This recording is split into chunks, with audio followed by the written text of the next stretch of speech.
What's going on, guys? ChaseWins.com coming to you for, excuse me, Wednesday, February the 5th, 2020. Sorry, I got something in my throat.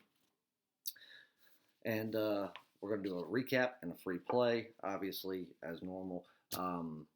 Give you a little bit of update on the schedule. Everybody knows that I was doing some traveling on Monday and had a meeting with the Red Sox organization with some people there. And even some of their minor league affiliates, baseball ops guys, and people like that. Really good meeting. If everything still goes according to plans, this has been a long time in the making. Kind of lifelong for me. But as far as, once the process got started, probably going on 5 years now, and it's finally starting to take shape and be the way that, have the outcome that I wanted it to, and it's going to be something that, I can't wait to announce as long as it does. Obviously, I'm not at liberty to announce anything until it's 100% finalized, done, the legalities of it all as far as, legal documents have been signed, so on and so forth before anything can be said. But trip went good. Got back this morning and got back on time and everything. But instead of going live at 11 a.m., I got caught up looking at a play, and some information had come through early this morning, and I went straight to the office, kind of did a deep dive into everything about this particular play, and then before I know it, it was after 1 o'clock. And so didn't get to go live because I had things to do in the afternoon hours that, wasn't going to allow me to. But something good did come out of it. We did have a game of the week. We'll get into that in just a second. But obviously, I don't like not giving you guys some sort of free play, so I put a free play on Twitter. We'll discuss that here in just a second. But let's go ahead and recap 2 days. As far as Wednesday goes, it's still Tuesday night now.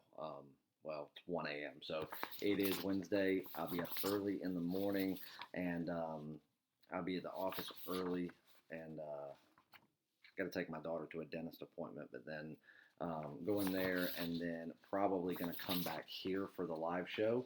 But the live show will happen at 11 a.m. Probably going to start the stream at about 10:50 and then go live. The new direction of the live shows throughout the week, they're going to be 1 hour segments. I'm going to already have the games selected that we are going to talk about as far as, the free plays or whatever.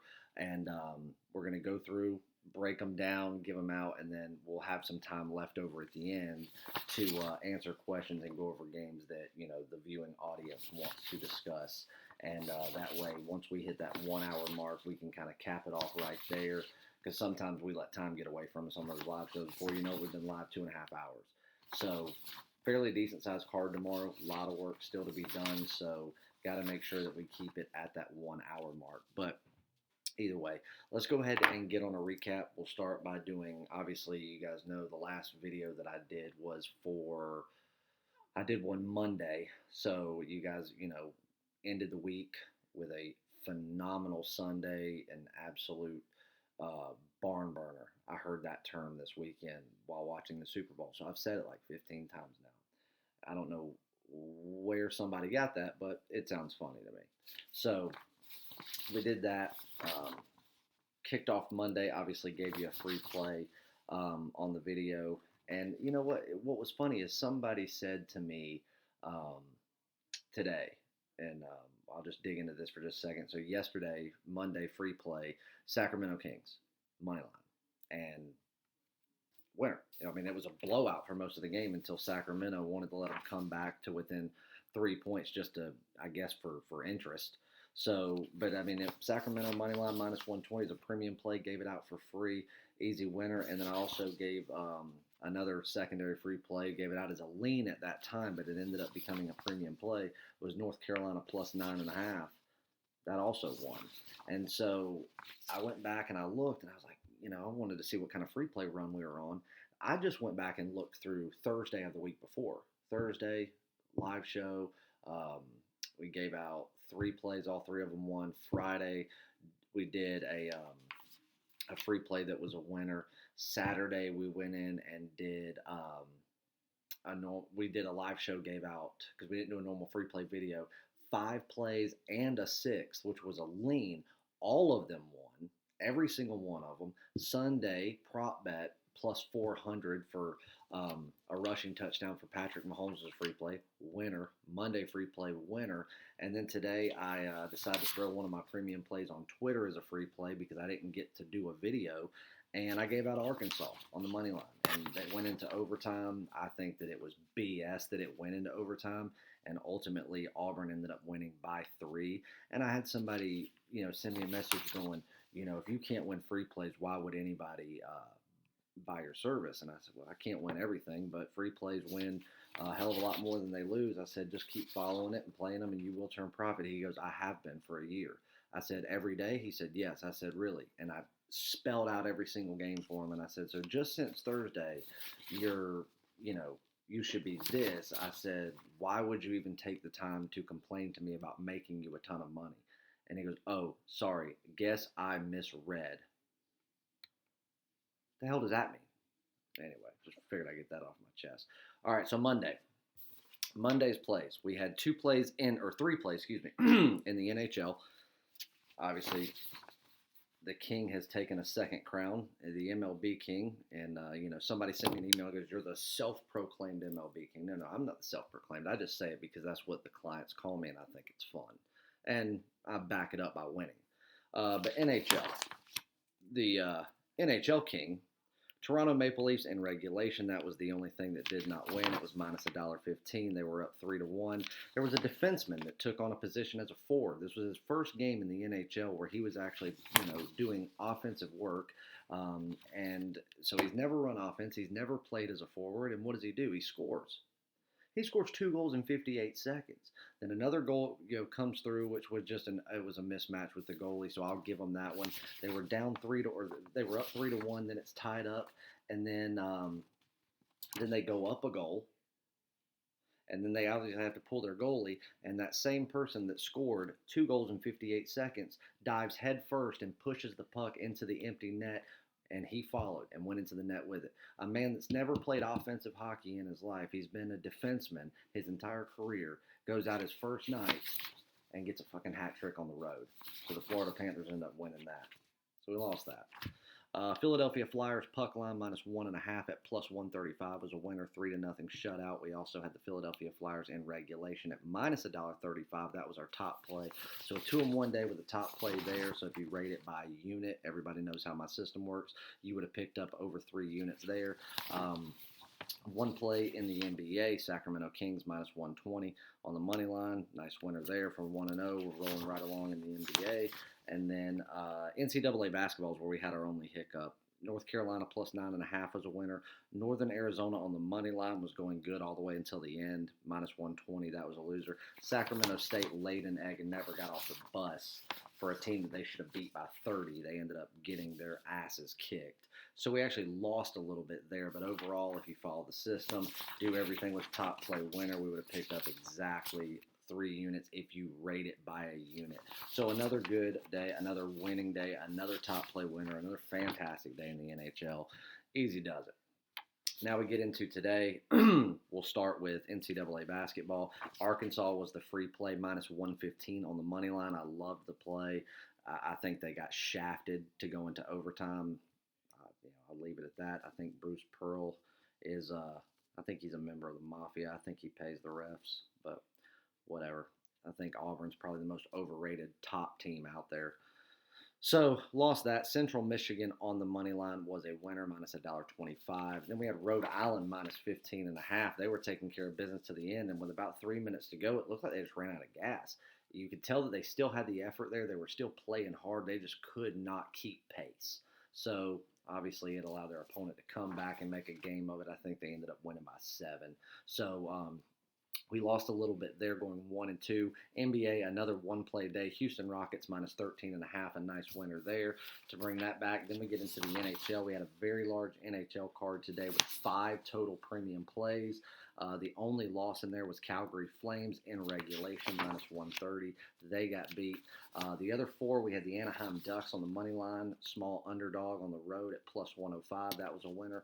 The Montreal Canadiens on the money line that were down 3-0 at one point, coming back to win at -130. The Columbus Blue Jackets on the money line at -135 was a winner, and then the Washington Capitals on the puck line at +110 was a winner, going 4-1 in the NHL. Guys, do I need to say anything more about hockey? Come on. So another winning day there. Fantastic. I mean, again, NHL, I don't know what more I can say. The only other thing I can say is, as I stated, we had a game of the week. There's my full write-up and everything going into the next page. And it was another play within the Kings and Capitals game. And obviously, I'm not going to sit here and read this whole write-up, but what the gist of it was is obviously just statistically, we know that the Capitals are a much better team. But what I pointed out that some people were not even realizing because they were just like, we know the Capitals are better, is that LA has been not on an uptick, but they're a very aggressive team. They always start out hot out of the gate, and that's where they catch some teams off guard. As good as the Capitals are, they haven't won a single home game since before the All-Star break. Since going into the All-Star break, or since coming back from the All-Star break, they have not won a single home game. Sidney Crosby's done fucking eat them alive, which, you know, that being a pretty significant rivalry in the Eastern Division or on the East Coast, they, Alex Ovechkin was definitely looking for some sort of revenge on somebody there. But one of the biggest things that stood out to me that made me step out on this particular play was Drew Doughty was coming back. He was out for 3 games with an undisclosed upper body injury. So I had tried to pull some information. They were saying that it was in his torso and rib area, and it was like on the side of his body, which in hockey, that's not good. That's why they say it was undisclosed, because usually if defensemen find out about that, or even very aggressive team captains, when they try to get a hit on you, they try to do it even more so, and they try to target that side of your body to see if they can, hurt you. And Drew Doughty is, a veteran on that team. He's one of the leaders, and LA is, let's put it to you this way. LA is at a much bigger advantage and much more likely to win on a game on any given night when he's in the lineup versus not. He typically plays over, an average of about 45 minutes on ice a night, which is big, so it's big for him to come back. So everybody was thinking, okay, now that, gives LA a little more motivation. Capitals can't win at home. They're on a downtick. Maybe they're not as good as we thought, or they're rusty, whatever. No. It was very well documented that he had an upper body injury. It just wasn't where. So I knew that Ovechkin, being the player that he was, they were going to go out there and they were going to be out for blood for this guy. They were looking for redemption and getting their first home win since post-All-Star break. And they're looking to get back on the winning track after being embarrassed by the Penguins. And now the talk of the NHL is, oh, maybe the Capitals are what we thought. I call him Cindy Crosby. But Sidney Crosby is now looking to come back and show why he's still potentially the best player in the National Hockey League. So I knew that the Capitals were going to be absolutely out for blood in this game. That's just kind of the gist of, what made me really start digging into it. So Washington Capitals in regulation minus $1.45 was your NHL game of the week winner. So if you were on that plus the card, you had another huge winning day. So let's get on a free play. Again, live show at 11 a.m. Nice card today. I really like it. We're going to do college basketball for the free play. And kind of a little bit of thinking outside the box on this one. But anyway, I guess the promos for today, there's nothing, in particular that we're running. If you want to be a part of the winning action and you want to try us out, you can get a 3-day package for $50, a 7-day pass for $99, or we have the cheapest month of service in the industry at $2.99. This gives you all premium and daily top plays in all sports each day. If you've never tried us out before, you can do a 3-day. I recommend the 7-day if it's your first time. And then after that, we turn you profit and show what I'm all about. Then you can go in and get something longer term. So anyway, Furman versus Mercer. Furman is at home. Obviously, SoCon, they are the powerhouse in the SoCon. I do truly believe that Furman will win the SoCon title this year. Obviously, the last few games, they've struggled to put teams away in the way that they should. And listening to a couple of press conferences with their coach and their coaching staff, which I really think he'll be on to bigger schools there soon, I just think he's fantastic. I think he's so underrated. And I think because of these games, we're catching Furman in such a valuable spot. The line opened up at 12. It's already come down to 11. This line should be 16. 16. I mean, you could make an argument for 19 if you really wanted to give Furman 3 points for home court. I'm only adding a point in there for home court, and that's why I've got 16. But 11's not going to cut it. Now, based on the way they played the last few times and haven't been covering and stuff, I get it. But one thing that he said in his last two press conferences is because he let the cat out of the bag on something. They said, what do you think about, the success of the recent schools in the region, South Carolina, Clemson, Wofford, schools like that. And he was talking about him. He said, well, I'd really like to play Clemson. The last 2 years, we've done all the paperwork and tried to, be part of their non-conference schedule. And usually you would think that a big ACC school playing something like the SoCon, they would want to, because that's what they do in their non-conference schedules. They want to play lower tier teams that they can easily beat, add a win to their resume, and just prepare them for conference play when it all matters. Clemson won't play them. They refuse because Brad Brownwell knows that Furman will whoop his ass on any given day. They won't play Wofford either. But come football seasons, because they can play them every second and third year, they're beating Furman's door down and saying, hey, can we give you $500,000? Can we donate $500,000 to your athletic department and your university to come into Death Valley and get the shit kicked out of you? And they do it. Now Furman just says, listen, put us a part of your non-conference schedule, and we want to do it. And he even said, he goes, we want it now more than ever to not only get us exposure, but we want to start getting more competitive games outside of the Southern Conference slate. And we want to make a tournament run, and we want to show everybody that we're just as competitive as anyone else on any given night. And we have to get the games to prove it. And so he basically called Clemson out and said, don't be scared, let's make something happen.